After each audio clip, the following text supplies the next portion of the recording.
നമസ്കാരം. മലയാളി വാർത്ത ഇൻസൈഡിലേക്ക് സ്വാഗതം. ഇന്നലെ ഒരു ദിവസം മുഴുവൻ പിണറായിലെ വീട്ടിൽ അടച്ചുപൂട്ടിയിരുന്ന പിണറായി വിജയൻ ഇന്ന് പുറത്തിറങ്ങി. കണ്ണൂർ വിമാനത്താവളത്തിൽ നിന്ന് തിരുവനന്തപുരത്തേക്ക് തിരിച്ചു പിണറായി വിജയൻ. കണ്ണൂർ വിമാനത്താവളത്തിലേക്ക് പുറപ്പെട്ടപ്പോൾ മാധ്യമപ്രവർത്തകർ ചുറ്റും വളഞ്ഞു.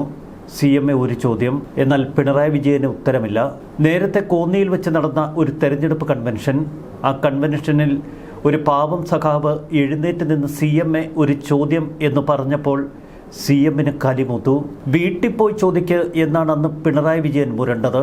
എന്നാൽ ഇന്നലെ മാധ്യമപ്രവർത്തകർ അദ്ദേഹത്തോട് എന്തെങ്കിലും പറയാനുണ്ടോ CMA എന്ന് ആവർത്തിച്ച് ചോദിച്ചപ്പോഴും ഒരക്ഷരം ഉരിയാടിയില്ല. മാധ്യമപ്രവർത്തകർ ഇന്നലെ വല്ലാണ്ട് കിറുക്കിട്ട് കുത്തി ആ പിണറായി വിജയനിട്ട്. എന്നിട്ടും പിണറായിക്ക് മുരടനക്കമില്ല. ഇന്നലെ രാവിലെ 9 മണിക്ക് പിണറായി കൺവെൻഷൻ സെന്ററിൽ ഒരു മാധ്യമ സമ്മേളനം വിളിച്ചിരുന്നു പിണറായി വിജയൻ. രാവിലെ വോട്ടിംഗ് നില പരിശോധിച്ചതിന് ശേഷം മാധ്യമപ്രവർത്തകരെ കാണാം എന്നായിരുന്നു പിണറായി കണക്കുകൂട്ടിയത്. പിണറായി താമസിക്കുന്ന വീട്ടിൽ നിന്ന് വെറും 900 മീറ്റർ അകലെ മാത്രമാണ് പിണറായിയിലെ കൺവെൻഷൻ സെന്റർ. എന്നാൽ 9 മണിക്ക് പിണറായി എത്തിയില്ല. 11 മണി കഴിഞ്ഞും മാധ്യമപ്രവർത്തകർ അവിടെ തുടർന്നു. അവിടെ എത്തിയ ചില പ്രാദേശിക നേതാക്കൾ മാധ്യമപ്രവർത്തകരോട് പറഞ്ഞു, സഖാവ് വരുമെന്ന് തോന്നുന്നില്ല. ഇന്നലെ രാവിലെ 10 മണി 11 മണിക്കൊക്കെ പിണറായി വിജയൻ്റെ നെഞ്ചിൽ മുട്ട വെച്ചാൽ ബുൾസയായി കിട്ടും, അതായിരുന്നു നില. ആദ്യ 6 റൗണ്ട് പൂർത്തിയാക്കുമ്പോൾ പിണറായി വിജയൻ്റെ എതിരാളി ഇന്ത്യൻ നാഷണൽ കോൺഗ്രസിൻ്റെ ആ യുവ തുർക്കി ഭൂരിപക്ഷം കൂട്ടുകയായിരുന്നു. ഒടുവിൽ പിണറായി വിജയിച്ചു എങ്കിലും ധർമ്മടത്തെ ഭൂരിപക്ഷം പിണറായി വിജയനെ ആകെ തളർത്തി. ഒരു വശത്ത് ധർമ്മടത്ത് തന്നെ പണി തന്നു തൻ്റെ സഖാക്കൾ, മറുവശത്ത് കേരളത്തിൽ ആകമാനം LDFന് വലിയ തകർച്ച. വൈകുന്നേരമായപ്പോഴേക്കും പിണറായി വിജയൻ്റെ എല്ലാ അഹങ്കാരവും ഇടിഞ്ഞു വീണു. പെട്ടെന്ന് തന്നെ ഗവർണറെ വിളിച്ച് തൻ്റെ രാജി അറിയിച്ചു. ദൂതൻ വശം രാജിക്കത്ത് രാജ്ഭവനിലേക്ക് കൊടുത്തുവിട്ടു. എന്നാൽ ഗവർണർ ആവശ്യപ്പെട്ടതനുസരിച്ച് അടുത്ത മുഖ്യമന്ത്രി സത്യപ്രതിജ്ഞ ചെയ്യുന്നതുവരെ കാവൽ മുഖ്യമന്ത്രിയായി തുടരും.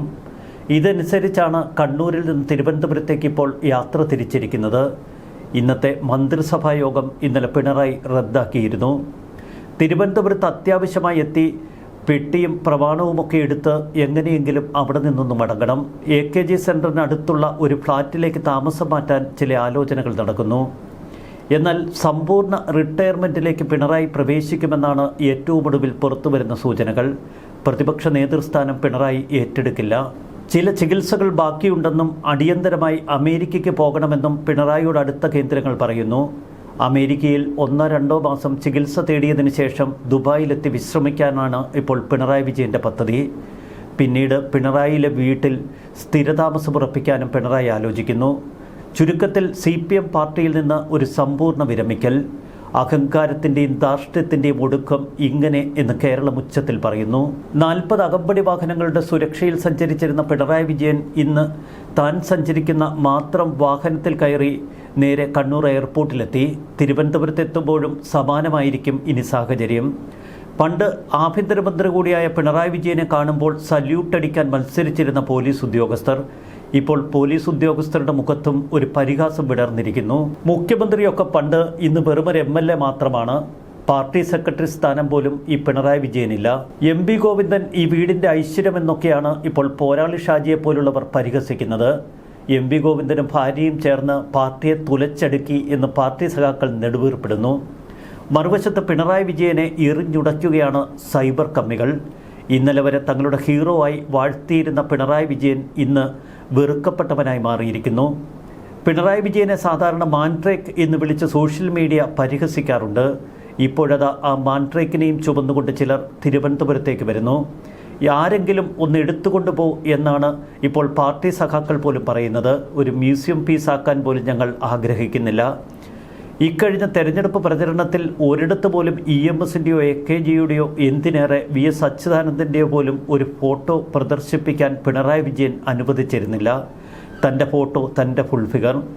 കേരളം മുഴുവൻ നിറഞ്ഞു നിന്ന പിണറായി വിജയൻ്റെ ഫുൾ ഫിഗർ അതൊക്കെ എടുത്തു വാരി കത്തിക്കുകയാണ് ഇപ്പോൾ പാർട്ടി സഖാക്കൾ. പിണറായി വിജയന് കുറച്ച് അഹങ്കാരം കൂടിപ്പോയി എന്ന് സഖാക്കളും സമ്മതിക്കുന്നു. അതുകൊണ്ടാണ് ധർമ്മടത്ത് തന്നെ സഖാക്കൾ പണി കൊടുത്തത്. അമ്പലപ്പുഴയിൽ വിജയിച്ച G സുധാകരനൊക്കെ പിണറായി വിജയനെ എടുത്തുടുക്കുകയാണ്. വല്ലാത്ത പതനമാണ് സഖാവിൻ്റേത്. അല്ലെങ്കിൽ തന്നെ ഇനി എന്തിനാണ് ഈ പോലീസുകാരുടെയൊക്കെ അകമ്പടി ഇദ്ദേഹത്തിന്?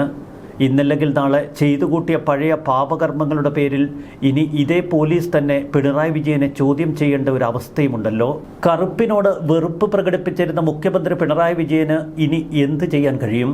ഇനി കറുപ്പിനോടെന്നല്ല ഏത് കളറിനോടും വെറുപ്പ് പ്രകടിപ്പിച്ചാൽ പോയി പണി നോക്കാൻ പറയും കേരളം. അതാണത്രേ മലയാളികളുടെ നട്ടെല്ല്. മല്ലയ്യ അകമ്പടിയില്ലാതെ തമ്പ്രാൻ എങ്ങനെ യാത്ര ചെയ്യുമെന്നൊക്കെ സോഷ്യൽ മീഡിയ ചോദിക്കുന്നു. അതുതന്നെയാണ് അതിൻ്റെ ഒരു രസം. പിണറായി വിജയൻ്റെ വീഴ്ച സ്വാമിയെ ശരണമയ്യപ്പ എന്ന് വിളിച്ചുകൊണ്ട് ആഘോഷിക്കുന്നു ചിലർ. മറ്റു ചിലർ പ്രകൃതി പോലും സന്തോഷിക്കുന്നുണ്ടാവും ഇയാളുടെ വീഴ്ചയിലെന്ന് ആക്രോശിക്കുന്നു. അന്നുമെന്നും എന്നും മലയാളികളുടെ മനസ്സിൽ ചില നൊമ്പരങ്ങളുണ്ട്. അതിലൊന്നാണ് പാവം സിദ്ധാർത്ഥൻ്റെ ജീവിതം. ജീവന് വേണ്ടി അവൻ 3 ദിവസമാണ് യാചിച്ചത്. അന്നൊക്കെ പാർട്ടി ഗുണ്ടകൾ അവനെ തല്ലിക്കൊല്ലുമ്പോൾ ഒരിക്കലും കരുതിയില്ല ഈ സിംഹാസനത്തിൽ നിന്ന് താൻ ഇറങ്ങിക്കൊടുക്കേണ്ടി വരുമെന്ന്. ചിലർ മൂട്ടിച്ചത് ചേക്ക് വിട്ട് പോയിട്ടില്ല എന്ന് പറയുന്നതിന് സമാനമാണ് ചിലരുടെ വീഴ്ചകൾ. ഒന്നും ചേക്ക് വിട്ട് പോയിട്ടില്ല. കൂടി വന്നാൽ പാളയത്തെ AKG സെന്ററിനുള്ളിൽ കാണും. എല്ലാം വാരിയെടുക്കാൻ കഴിവ് ഇനി പുതുതായി വരുന്ന UDF മന്ത്രിസഭയ്ക്കുണ്ടോ? അതാണ് ചോദ്യം. കഴിഞ്ഞ 10 വർഷമായി അഭിപ്രായ സ്വാതന്ത്ര്യത്തിനു മേൽ ചങ്ങല വെച്ചിരുന്ന പിണറായി വിജയൻ ഇന്നിപ്പോൾ ഏകനായി തിരുവനന്തപുരത്തെത്തുന്നു. വല്ലാത്തൊരു പതനം തന്നെ. ഓരോ ഏകാധിപതിയെയും കാത്തിരിക്കുന്നത് ഇത്തരം പതനങ്ങളുടെ കഥ. പിണറായിയിലെ വീട്ടിൽ നിന്ന് വലിയ ട്രോഫിയുമായി തിരുവനന്തപുരത്തേക്ക് ഒരു വിജയയാത്ര കൂടി നടത്താം എന്നായിരുന്നു പിണറായി വിജയൻ ധരിച്ചു വച്ചിരുന്നത്. അതുകൊണ്ടാണ് ഈ 81-ാം വയസ്സിലും ഇത്രയേറെ അസുഖങ്ങൾ അദ്ദേഹത്തെ അലട്ടിയിട്ടും വേച്ച് ഒടുവിൽ നാമനിർദ്ദേശ പത്രിക നൽകിയത്. ഒരു മണ്ഡലത്തിൽ നിന്ന് അദ്ദേഹത്തെ എടുത്തുകൊണ്ടു പോവുകയായിരുന്നു അടുത്ത മണ്ഡലത്തിലേക്ക് പാർട്ടി സഖാക്കൾ. കാരണം നേരെ ചൊവ്വെ നടക്കാൻ പോലും ആകുമായിരുന്നില്ല. എന്നിട്ടും അധികാരദുര അതൊന്നു മാത്രമാണ് പിണറായി വിജയനെ ഇത്രയേറെ ഈ തെരഞ്ഞെടുപ്പ് ഗോതയിൽ ഏന്തി വലിഞ്ഞ് നടക്കാൻ പ്രേരിപ്പിച്ചത്. 2021 പിണറായി വിജയൻ തെരഞ്ഞെടുപ്പിന് നേരിട്ട് തുടർഭരണം നേടിയതോടെ ക്യാപ്റ്റൻ എന്ന പേര് അങ്ങ് കഴുത്തിൽ ചാർത്തി. ക്യാപ്റ്റൻ പദവി ചാർത്തിക്കൊടുത്തത് വീണ ജോർജ് എന്ന മന്ത്രിയായിരുന്നു. പക്ഷെ വീണ ജോർജ് ഇപ്പോൾ ആറന്മുളയിലെ ആറ്റിൽ ഒലിച്ചുപോയി. 2ാം ഭരണത്തിൽ പ്രതിച്ഛായ എന്തൊന്നും അറിയാതെ പോയി പിണറായി വിജയൻ. സർവത്ര അഴിമതിയും കൊടിയ ദുർഭരണവും ക്രൂരത അത് പിണറായി വിജയൻ്റെ മുഖത്തെ സ്ഥിരഭാവമായി. ഒപ്പം പുച്ഛഭാവവും ധാർഷ്ട്യവും. ഈ ധാർഷ്ട്യവും അഹങ്കാരവുമാണ് പിണറായി വിജയനെ കസേരയിൽ നിന്ന് ഒടുവിൽ തെറിപ്പിച്ചിരിക്കുന്നത്. പിണറായി വിജയൻ പിന്നിൽ എന്ന സ്ക്രോൾ TV-യിൽ തെളിയുമെന്നൊരിക്കലും പാർട്ടി സഖാക്കൾ വിചാരിച്ചിരുന്നില്ല. 2021 തെരഞ്ഞെടുപ്പിൽ 50,000-ൽ പരം വോട്ടിൻ്റെ ഭൂരിപക്ഷത്തിൽ ജയിപ്പിച്ച ധർമ്മടം മണ്ഡലത്തിലെ സഖാക്കൾ തന്നെ പിണറായിക്കിട്ട് പണി കൊടുത്തു. അതുകൊണ്ടാണ് UDF സ്ഥാനാർത്ഥി ഇന്നലെ സങ്കടത്തോടെ പറഞ്ഞത്, ഒരൊറ്റ കോൺഗ്രസ് നേതാക്കളും തൻ്റെ മണ്ഡലത്തിലേക്കൊന്ന് തിരിഞ്ഞു നോക്കിയില്ല. പിണറായി വിജയന് വലിയ വിജയമൊക്കെ അവർ പ്രതീക്ഷിച്ചു. പക്ഷേ യഥാർത്ഥത്തിൽ സ്ഥിതി മറ്റൊന്നായിരുന്നു.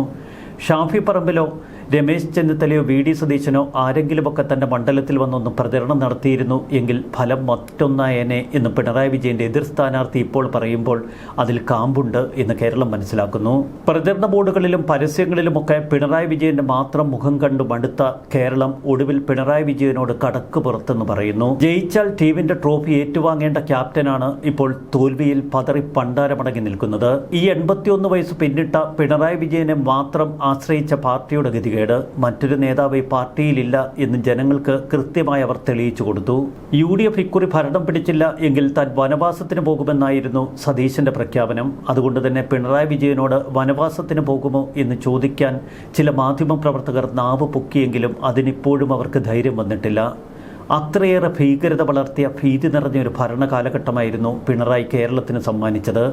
ആ ഭീതിയിൽ നിന്ന് ജനങ്ങൾ ഇപ്പോൾ ഉയർത്തെഴുന്നേറ്റിരിക്കുന്നു. എങ്ങോട്ടെങ്കിലും ഈ മാൻഡ്രേക്കിനെ ഒന്ന് എടുത്തുകൊണ്ടുപോകും എന്ന് AKG സെന്ററിലുള്ള സഖാക്കൾ പറയുന്നു.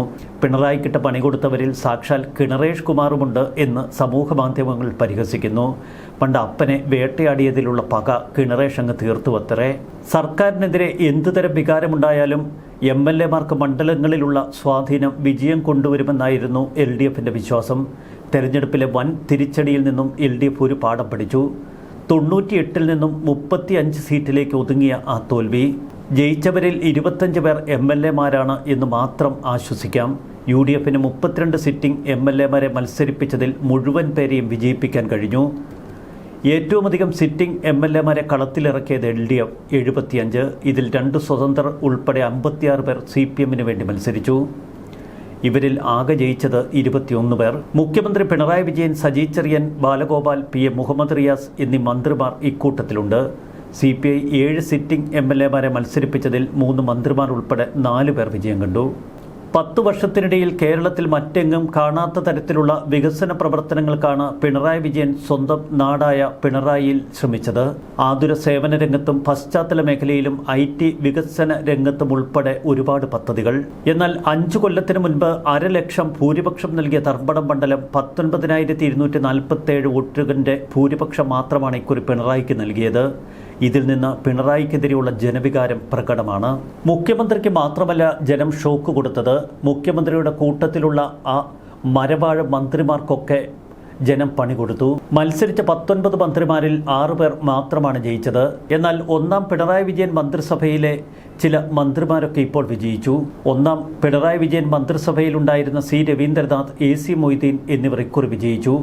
ഒന്നാം പിണറായി മന്ത്രിസഭയിലെ TP Ramakrishnan, KK Shailaja, KT Jaleel, AK Saseendran, Kadannappally Ramachandran, Mathew T. Thomas, Kadakampally Surendran എന്നിവരൊക്കെ തോറ്റ് പണ്ടാരമടങ്ങി. CPM വിമതൻ G. സുധാകരന്റെ വിജയമാണ് പിണറായി വിജയനെ ഇരുത്തി ചിന്തിപ്പിക്കുന്നത്. പാർട്ടി തന്റെ കയ്യിൽ നിന്ന് എത്രമാത്രം കൈവശം വന്നിരിക്കുന്നുവെന്ന് ഇപ്പോൾ കൃത്യമായി പിണറായിക്ക് പിടികിട്ടി. ചുരുക്കത്തിൽ മറ്റാരുണ്ട് ഇതുപോലെ തോൽക്കാൻ? ഈ ചോദ്യമാണ് സമൂഹ മാധ്യമങ്ങളിൽ അലയടിക്കുന്നത്. ഭരണകൂടം ജനങ്ങളിൽ നിന്നകന്നപ്പോൾ അവരെ പാഠം പഠിപ്പിക്കാൻ തുനിഞ്ഞിറങ്ങിയ വോട്ടർമാർ. ഭരണവിരുദ്ധ വികാരം എത്ര ശക്തമായിരുന്നു എന്ന് വ്യക്തമാക്കുന്ന റിസൾട്ട്. പിണറായി വിജയന് വെള്ളാപ്പള്ളിയെപ്പോലെ ചില വിഷം ചീറ്റൽ സുഹൃത്തുക്കളൊപ്പമുണ്ടായിരുന്നു. അവർ തന്നെയാണ് ഒടുവിൽ പിണറായി വിജയന് കൊടും ശാപമായി മാറിയത്. വെള്ളാപ്പള്ളിയെയും സുകുമാരൻ നായരെയും എടുത്തും വലത്തുമിരുത്തി ഇക്കുറി തെരഞ്ഞെടുപ്പിൽ വിജയിക്കാം, അതിന് തന്ത്രങ്ങൾ മാത്രം മതി, സോഷ്യൽ എഞ്ചിനീയറിംഗ് മതി എന്ന് പിണറായി കരുതി. അതൊക്കെ അടപടലം ചീറ്റി എന്ന് മാത്രമല്ല, ആ മാൻട്രേക്ക് ഇപ്പോൾ ഒന്നുമല്ലാതെ തിരുവനന്തപുരത്തേക്ക് കയറി വരുന്നു.